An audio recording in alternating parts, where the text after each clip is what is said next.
Bonjour à toutes et à tous. Ce cours du management 2 est destiné aux étudiants du deuxième semestre, groupe G et H. Donc, après avoir présenté les différentes configurations organisationnelles proposées par Mintzberg, lors de cette séquence, nous allons répondre à la question quels sont les facteurs qui influencent le choix d'une structure?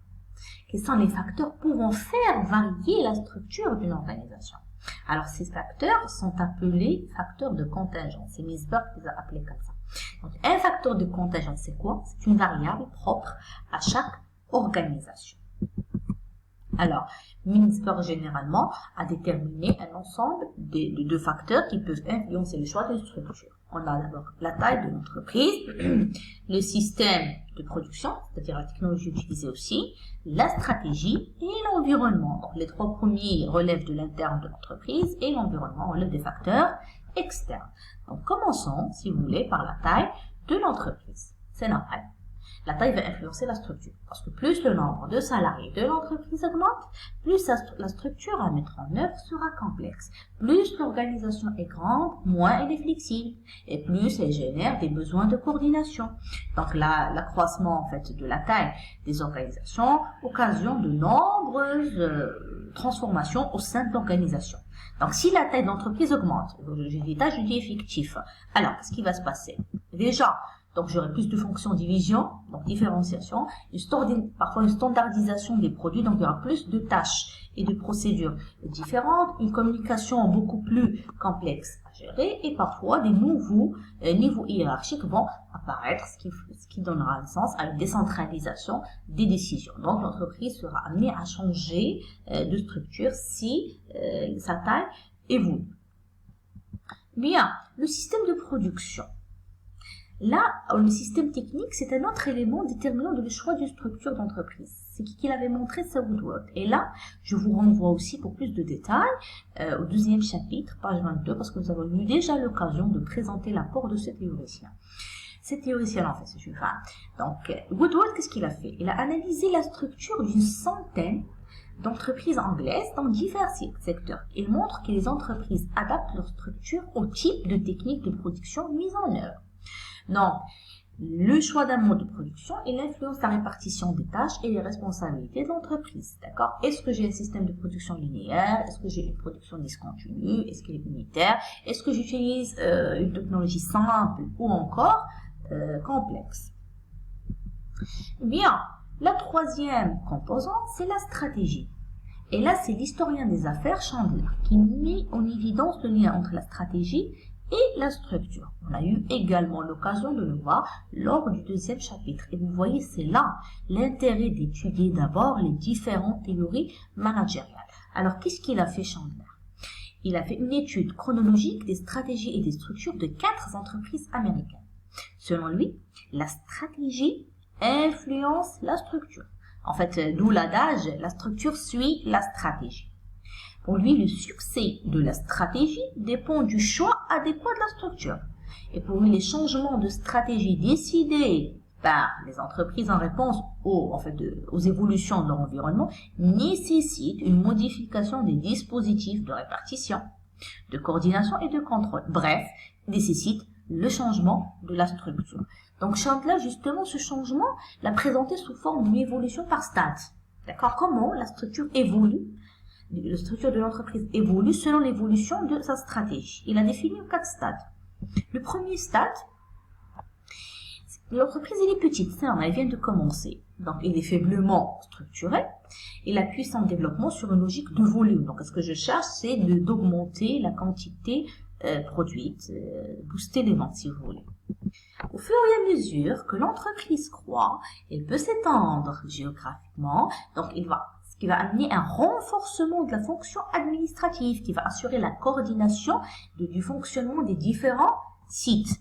L'entreprise continue de croître, c'est le troisième stade, et élargit ses activités au-delà de son activité de base, par exemple en intégrant des fonctions qui étaient gérées jusque-là par d'autres sociétés. Cela l'amène à s'organiser par fonction, parce que deuxième stade, je faisais appel à une structure simple où le sommet stratégique est dominant.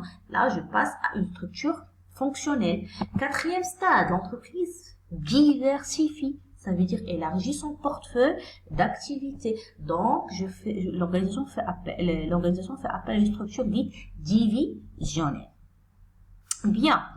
Alors, la structure et l'environnement. Là encore, ce sont deux théoriciens appartenant à l'école de la contingence, à savoir Burns et Stalker, qui ont étudié les facteurs explicatifs de la structure d'entreprise industrielle.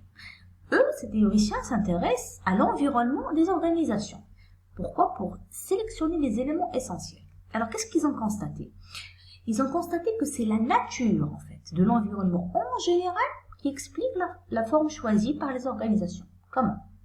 Pour eux, si la technologie ou le marché, donc ils s'installent, ça veut dire qu'ils n'évoluent pas, généralement les structures le sont aussi. Ça veut dire qu'il n'y aura pas un grand changement de structure des organisations.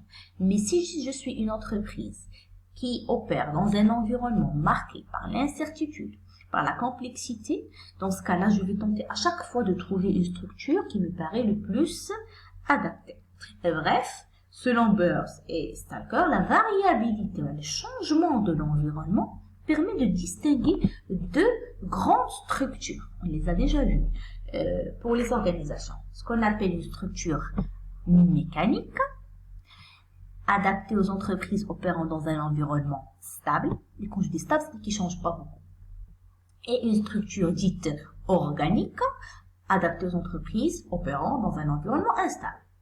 Quand je suis dans un environnement stable, je choisirai ces structures mécaniques qui est généralement hiérarchique et rigide, dont la communication est essentiellement verticale. D'accord, j'ai la hiérarchie, une très forte spécialisation et séparation des tâches, bien sûr, qui sera justement muni d'un contrôle. Répartition des problèmes entre les spécialistes, donc la pure séparation des tâches, donc division c'est normal, division verticale, définition précise des rôles et des fonctionnaires, c'est-à-dire absence presque d'une prise d'initiative, et enfin ce qu'il faut savoir, ce qui règne dans ce genre d'entreprise comme valeur, c'est la loyauté et l'obéissance. Par contre, si je suis une entreprise qui opère dans un environnement instable, ça veut dire qui change, qui évolue et qui peut m'influencer tout le temps. Donc j'opterai pour une structure dite organique. D'accord? La structure organique stipule que la hiérarchie est souple, la communication est horizontale et il y a une redéfinition régulière des tâches, donc une certaine polyvalence, une responsabilité partagée, un traitement des problèmes décentralisés, une possibilité de prise d'initiative, l'information est diffusée dans l'ensemble de l'entreprise et surtout, dans ce genre de structure, on valorise les compétences techniques au lieu de chercher à les faire obéir.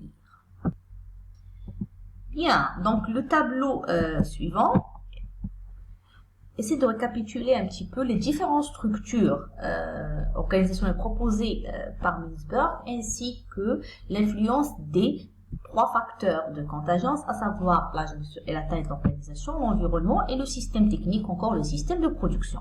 Donc si j'ai une structure simple, généralement l'organisation elle est plutôt jeune et de petite taille. Comment être son environnement est simple, ça veut dire qu'il n'est pas complexe mais il est dynamique, il change. Et le système de production adopté, c'est un système simple. La bureaucratie mécaniste. L'organisation, généralement, elle est ancienne, mais elle est grande. Ce sont des grandes entreprises, opérant dans un environnement simple mais stable.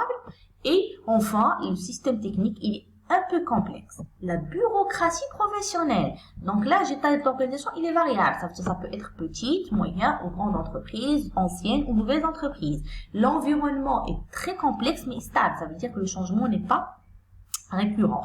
Enfin, le système de production, il est ordinaire, il est un peu complexe. Une forme divisionnelle.